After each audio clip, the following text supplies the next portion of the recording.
Good afternoon, girls.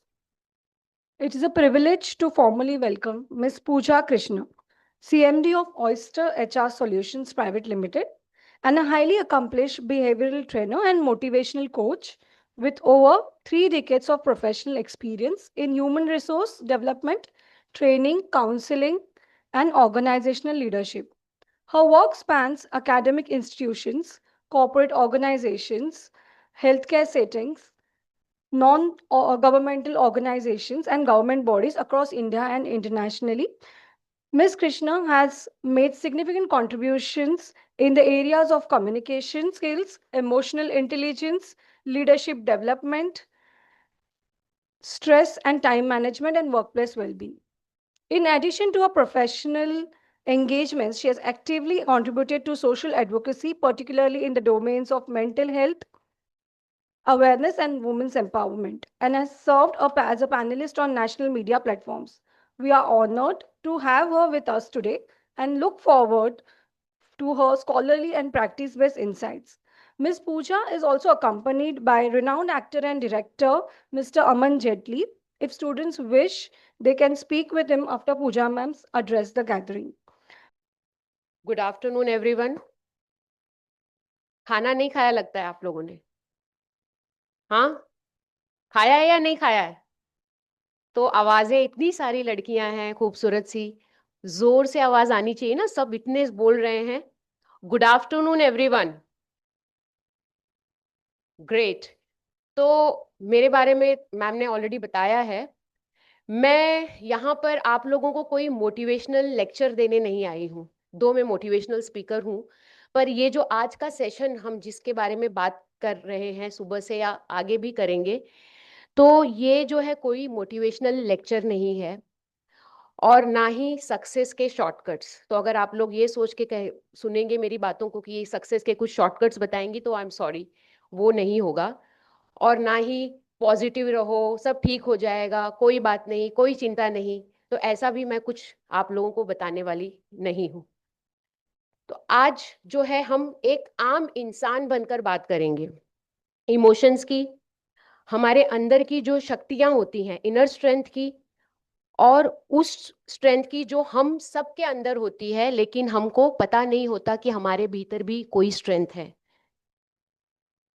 College life कैसी life होती है? कैसी होती है लाइफ?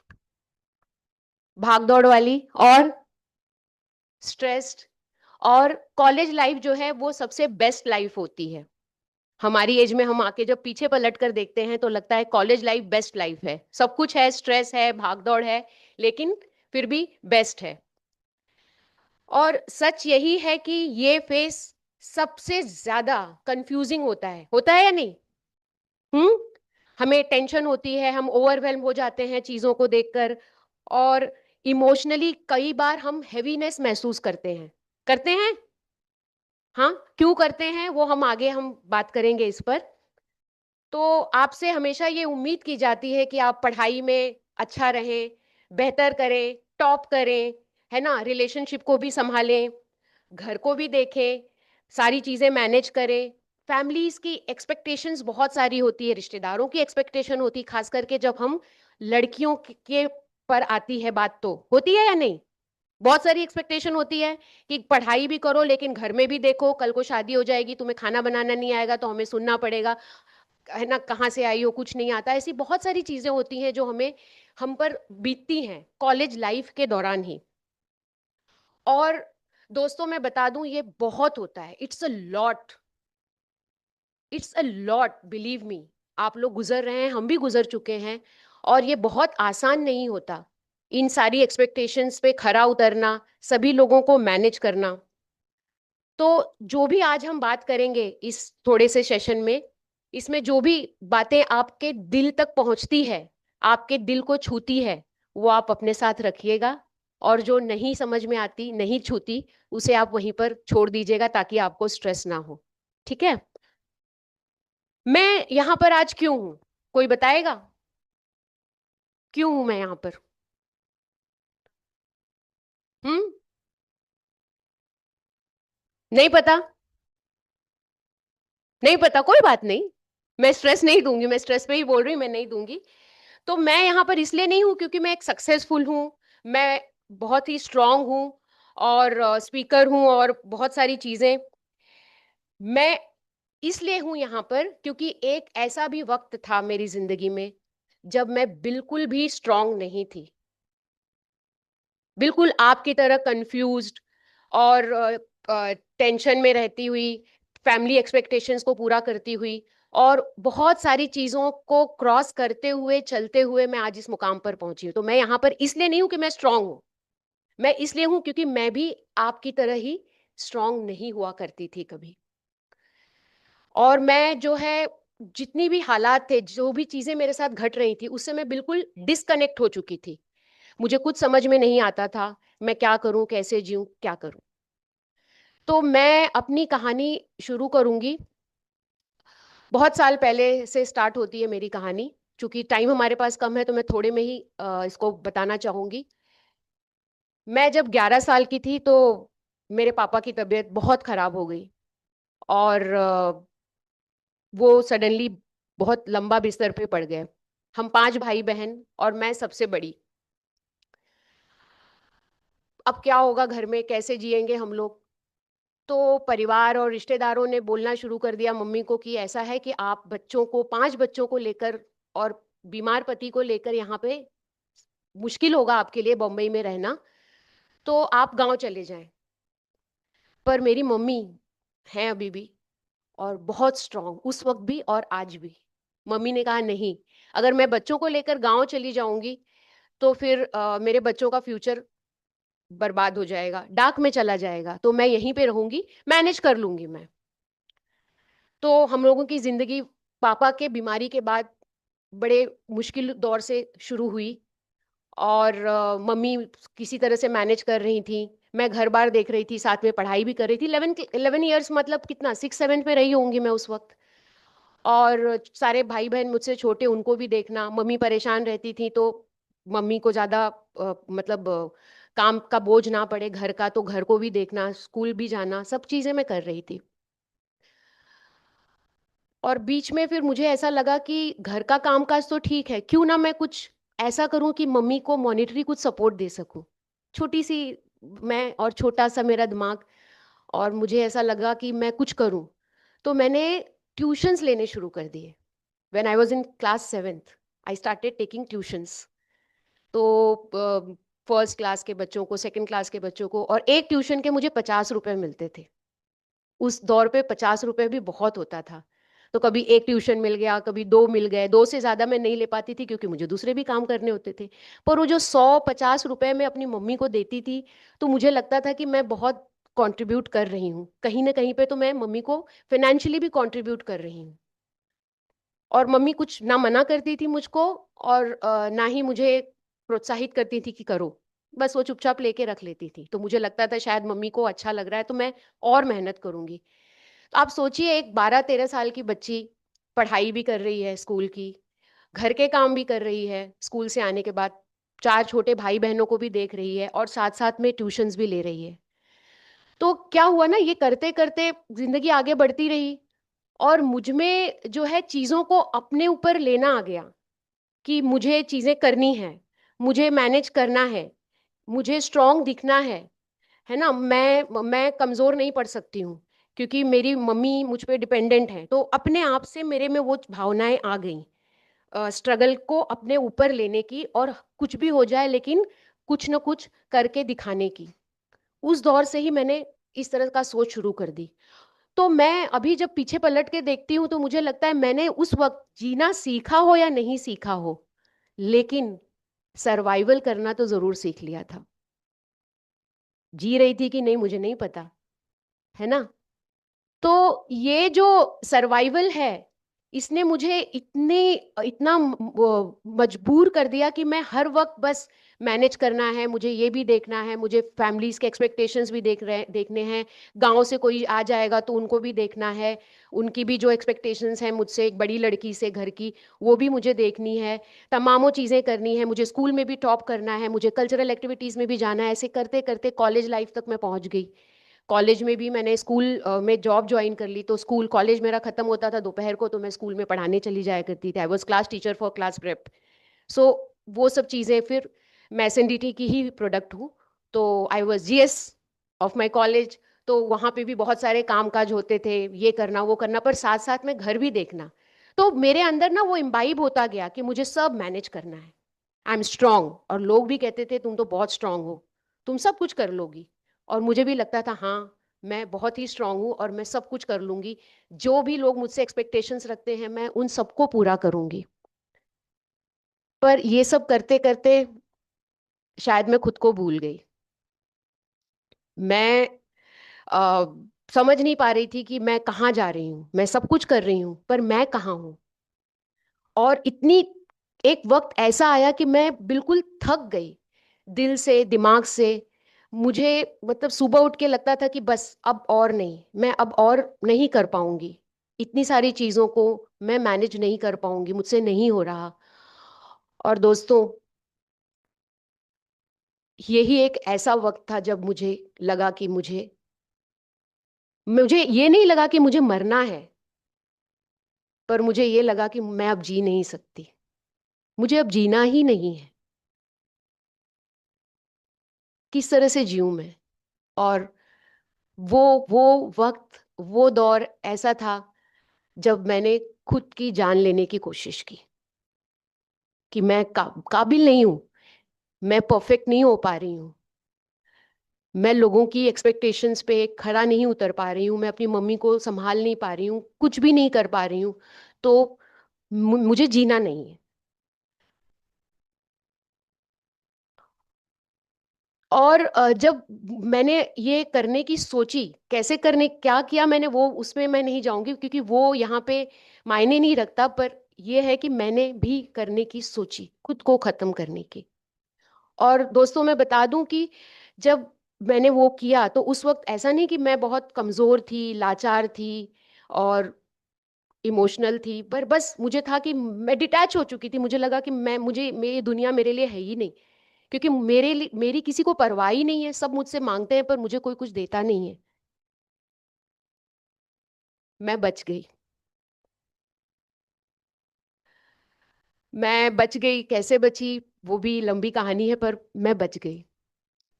और ये बचना जो है, शायद वो मेरे लिए बहुत ही काम का साबित हुआ, क्योंकि मैं जब बच गई ना तो मैं थोड़ी देर रुक गई, थम गई। जो मैं भाग रही थी, आपने बोला ना हम भागते दौड़ते रहते, तो मैं भी भाग रही थी, भागते दौड़ते सब कर रही थी। लेकिन जब मैं बच गई, मेरा जीवन जब बच गया, तो मैंने सोचना, वो वक्त ऐसा आया जब मैंने सोचना शुरू किया कि ऐसा क्यों हुआ। साथ साथ में मेरे अंदर थोड़ी सी गिल्ट फीलिंग भी थी कि मैंने जान लेने की कोशिश की, शर्म थी, संकोच था कि लोगों को मैं अब कैसे जाके खड़ी होंगी। मैंने मरना इस मतलब जीना इसलिए नहीं चाहा कि मैं लोगों को अपने तरफ अटेंशन दिलाना चाहती थी कि लोग मुझे देखो।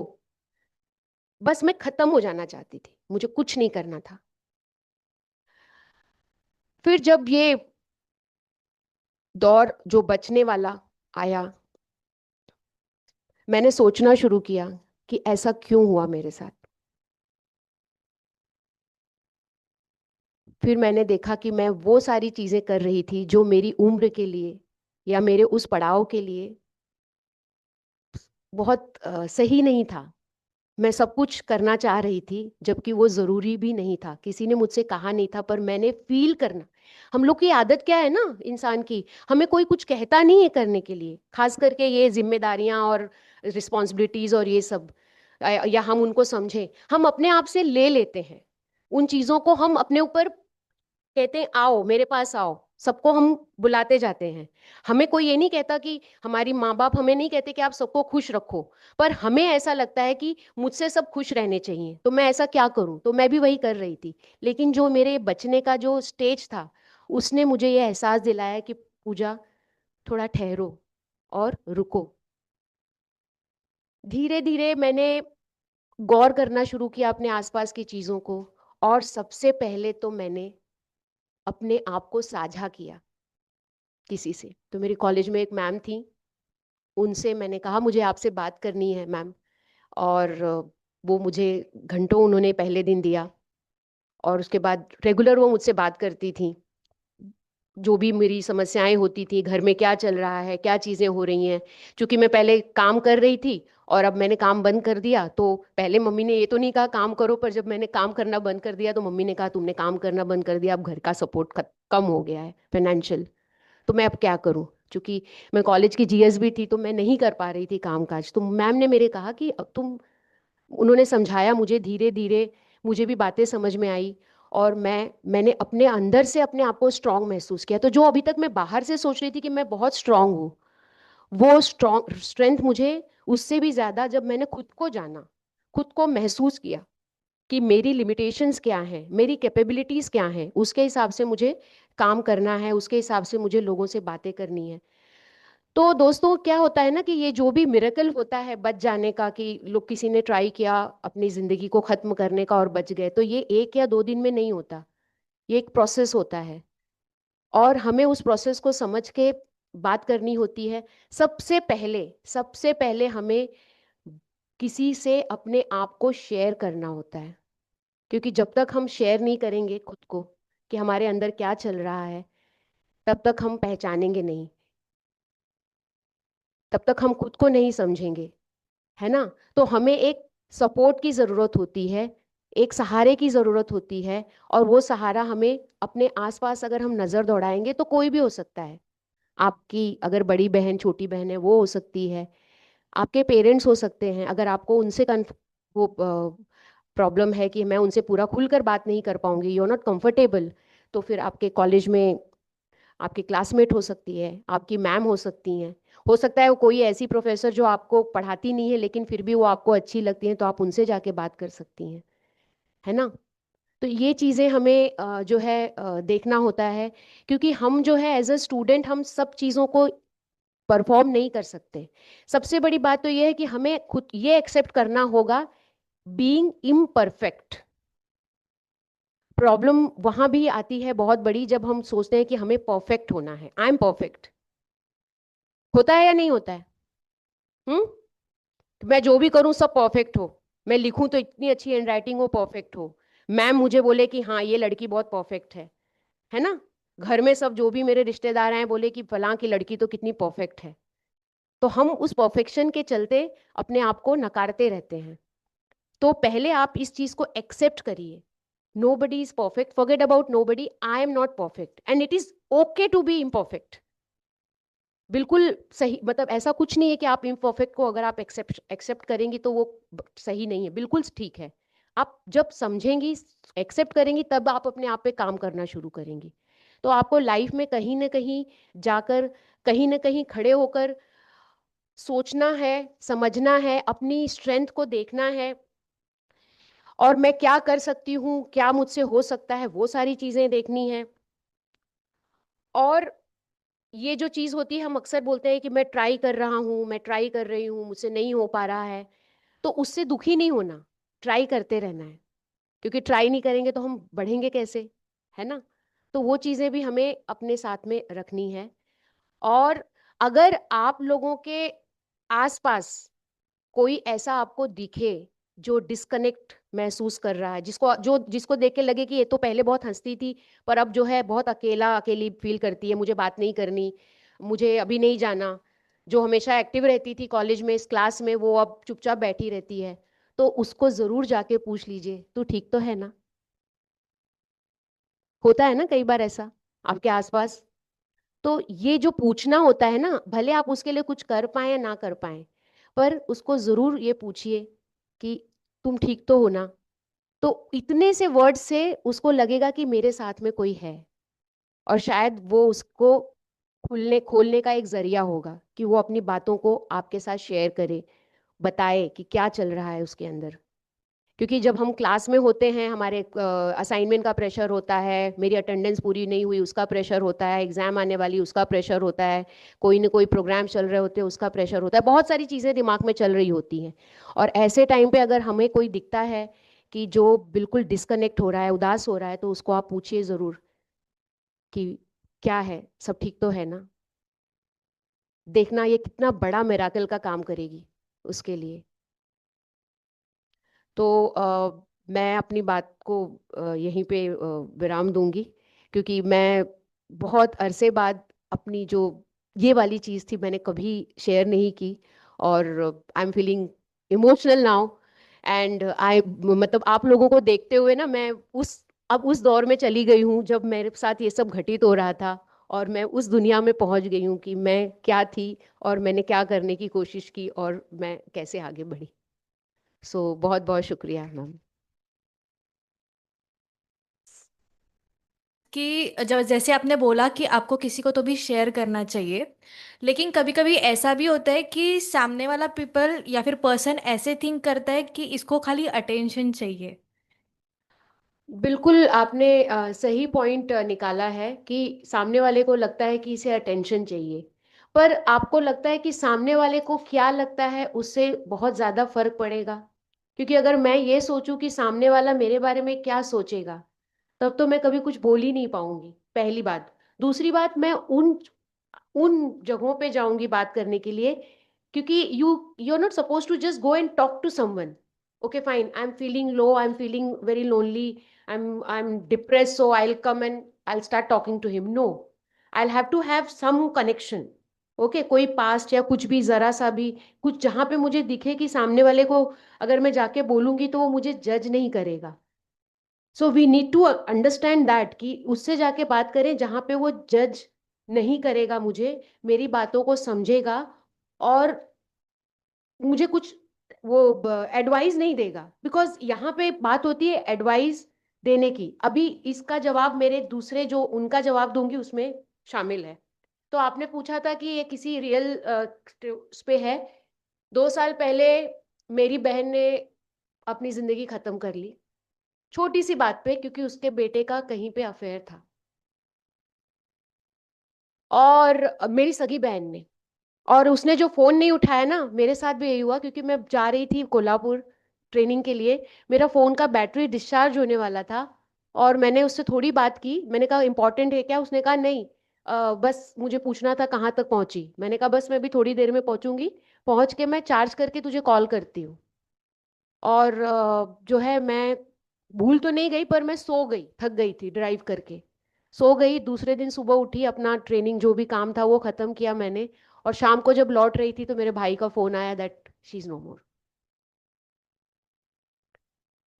तो ये जो गिल्ट है, यस, वो मांग रही है शायद, तो ये जो गिल्ट है ना, ये जो उसमें दिखाया है गिल्ट, दैट या she wants to say something first.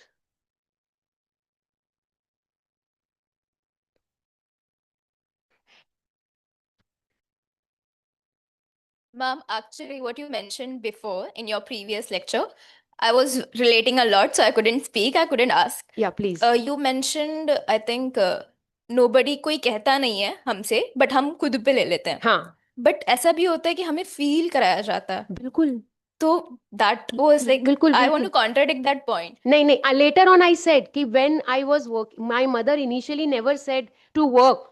Yeah. I started working, but when I became GS of my college, and because of not having much time, I left the job and I concentrated on my activities of the general secretary and studies.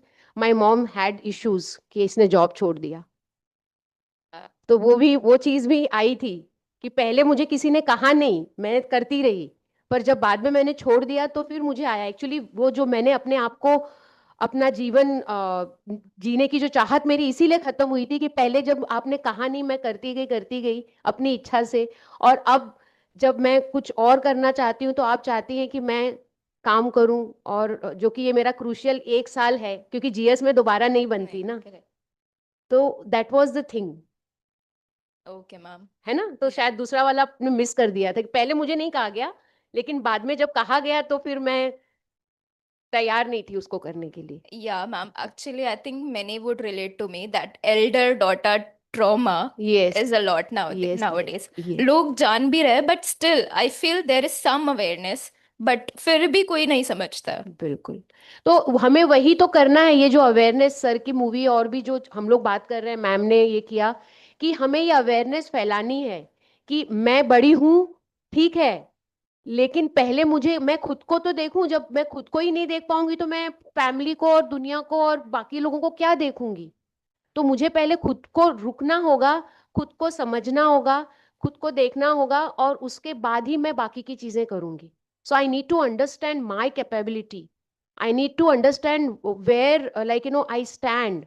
And for that, I need someone to talk to. Yeah. Open myself. Ma'am, इसका ना एक मेरे पास module है, self realization and this. Anytime if you want, I'll come. It is full of activity based. We'll do that. बहुत इस पे बहुत it will help. Okay. Yeah. I hope I'm clear. Yeah, ma'am. Okay. Thank Thank you. you. Even So- one more thing I would like to ask. Or whatever you said is true, but हमें ये भी बोल के contradict किया जाता है कि हमारी जगह पे अगर लड़का होता तो कुछ और बात होती. ठीक है, So, आप बहुत सही बोल रहे हो. Is over, your question is over और ओके. सो यहाँ पे ये होता है कि आज मैं आपको सिर्फ इसका जवाब इसमें दूंगी कि मेरी mummy, now I am 53, past couple of years my mother has started telling, we are 5 now, we are 4 because my sister is no more, so 3 sisters and 2 brothers. I'm the eldest. So ये जो लड़का नहीं हो ये वाला, अब पता है मेरी मम्मी क्या बोलती है? मैं बहुत फख्र महसूस करती हूँ कि तुम मेरी बेटी हो, और अगले जन्म में मैं चाहूंगी कि मैं औरत बनूं और तुम ही मेरी कोख से जन्म लो. This is the answer. तो हमें उस वक्त जवाब नहीं देना है कि लड़का नहीं हो, वो वक्त जवाब देगा. आप अपने आप को स्ट्रांग रख के काम करते रहो. ठीक, right, okay. So coming back to this thing, तो दैट हैपेंड कि अपने आप को गिल्ट, 2 साल हो गए इस चीज को. बाद में मैं सर से मिली और हमने काफी सारा बात किया, उसको निकलते निकलते अब मैं निकल कर आई हूँ. पर इनिशियल 1 ईयर तो बिल्कुल होश नहीं रहता था कि कुछ करे. हमेशा यही गिल्ट सताता था, काश मैंने उससे उस रात को बात कर ली होती तो वो आज जिंदा होती. है ना, बहुत मुश्किल होता है इसको एक्सेप्ट करना, और एक्सेप्ट अब हमने कर लिया है कि वो जहाँ भी है खुश है, अच्छी है, देख रही है. मैं अच्छे से रहूंगी तो वो खुश होगी, क्योंकि वो काफी, she was quite supportive to me. And just within 4 months her son also went because he was feeling guilty of his mother's demise, just 21 years old. तो आप सोचो, एक फैमिली में 2 लोग चले जाएं, और आज हम ये करके, तो टाइम लगता है. आपने बोला ना टाइम लगता है, बहुत टाइम लगता है, बहुत बहुत. लेकिन वो टाइम हम चुपचाप बैठ के अगर बैठे रहेंगे तो फिर कुछ ना कुछ फिर हम भी गलत कर देंगे. हमें बोलना है. Again and again sir will also agree कि I need to speak, open up yourself, keep talking, keep asking. और पता है मैं अब क्या मजेदार बात बताऊंगी, मैं अब क्या करती हूँ, कभी मुझे कुछ होता है तो मैं फोन करती हूँ जिससे भी मुझे बात करनी है, और मैं बोलती हूँ मेरी बात सुनो, मुझे भाषण मत देना. कसम से. I tell my friends, I want you to listen to me, मेरी बात सुनो. बाद में जब मैं नॉर्मल हो जाऊंगी तब मुझे बताना क्या करना है. इसीलिए मैंने अपना स्पीच भी इसे शुरू किया कि मैं ज्ञान देने नहीं आई हूँ. We need to talk, come on, just conversation. Converse as much as possible if you are feeling depressed and deprived of certain things. Thank you. I hope I am clear for both the questions. Thank you. Thank you, sir. Ma'am, I have one question. So, as you said कि we need to talk to someone, so didn't you know before कि your sister was going through something like this? I said कि I was going for my work. Yeah. So she spoke with me. We have been talking to her. Okay, I had been telling her to come over to me. She stayed in Naigaon, I stayed in Thane. So I was busy. I told her to come, and every time I used to give her this psychological, means talk or communication or all those things. I told her your son will be all right. You just give him some time. Yes. छोड़ दो उसको अपने हाल पे, थोड़ा वक्त दे दो.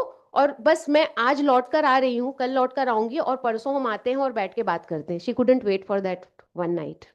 Ma'am, because like I don't want to name, but I know a lot of people in my class who are going through the same thing कि उनके parents agree नहीं होते कि they are in a relationship or something. So, like, what should they do in that situation? I mean, everybody wants a confirmation from their parents before getting into anything. Any relationship. Yeah, right. Yes, yes. So, what could they do? How can they help themselves out? Okay. So here, see, first of all, at this age, having relationship, they need to first realize, understand, discuss within their heart that right now what is important, being in relationship or finishing my studies. So importance has to be created. Now, this just within a minute, I'll not be able to fully justify your answering your question, but I would suggest that, like, whoever they are comfortable with, the senior people, not the same age group, क्योंकि same age group में बात करेंगे तो वही वो जाके अरे कर ले, ठीक है, भाग जा, ये कर ले, वो कर ले, पर वो कुछ काम नहीं आता. ठीक है, तो they have to discuss this with some teachers, and believe me, it is my experience कि टीचर्स बहुत हेल्प करते हैं, बहुत बहुत मीन्स बहुत ही ज़्यादा सपोर्ट करते हैं. You need to openly discuss and go to that teacher who will not criticize you. Yes, ma'am. You need to find someone who will not criticize you, who will not say अरे यार अभी अभी तुम पढ़ने की उम्र है, अभी रिलेशनशिप में क्यों पढ़ रहे हो. नहीं, ऐसे के पास जाओ जो आपको सब, क्योंकि इतना तो पता चल जाता है कौन सी मैम कैसे होंगी. मैं इन मैम को देख रही हूँ, इन मैम, आप लोग कितने लकी हो. तो कोई भी जाके उनसे बात करो, डिस्कस करो. और फिलहाल ये मेरा अपना व्यू है कि इस वक्त हमें पढ़ाई पे ज्यादा ध्यान देने की जरूरत है, ना कि रिलेशनशिप पे, क्योंकि हमारी पढ़ाई अच्छी होगी, हम कुछ हो जाएंगे तो रिलेशनशिप अपने आप अपने हाथ में आ जाएगा. Thank you, ma'am. Most welcome. Thank you. Thank you. Thank you. Thank you so much, ma'am. It's all because of my mentors, my ma'ams, and my principal, college principal. So they all took me in their care. And सबसे बड़ी बात तो ये है, मैं फिर से इसको रिपीट करूंगी, थैंक यू मैम, कि मैंने जो है उनको जाके बोला, मुझे सुनो. बहुत इंपॉर्टेंट होती है ये बात, मुझे सुनो, मुझे कुछ कहना है. वो वाला गाना नहीं, मुझे कुछ कहना है, वो वाला नहीं, मुझे कुछ कहना है, मेरी बात सुनिए प्लीज. टाइम दीजिए. आपको कोई वो टाइम जरूर देंगे जब भी आप उनके पास जाओगे तो. और आप देखना आपकी लाइफ में कितने अच्छे चेंजेस हो जाएंगे जब आप ये चीज करेंगे तो, है ना. तो thank you very much ma'am. I owe this to my university and my college. I'd like to thank ma'am for sharing her experience. I'm sure that is a lot of emotional labor, and for you to do that for our students, thank you so much, ma'am. The students must have gained a lot out of your experience. To have the courage to come up and speak about things that we are going through requires a lot. So thank you once again, ma'am. Thank you.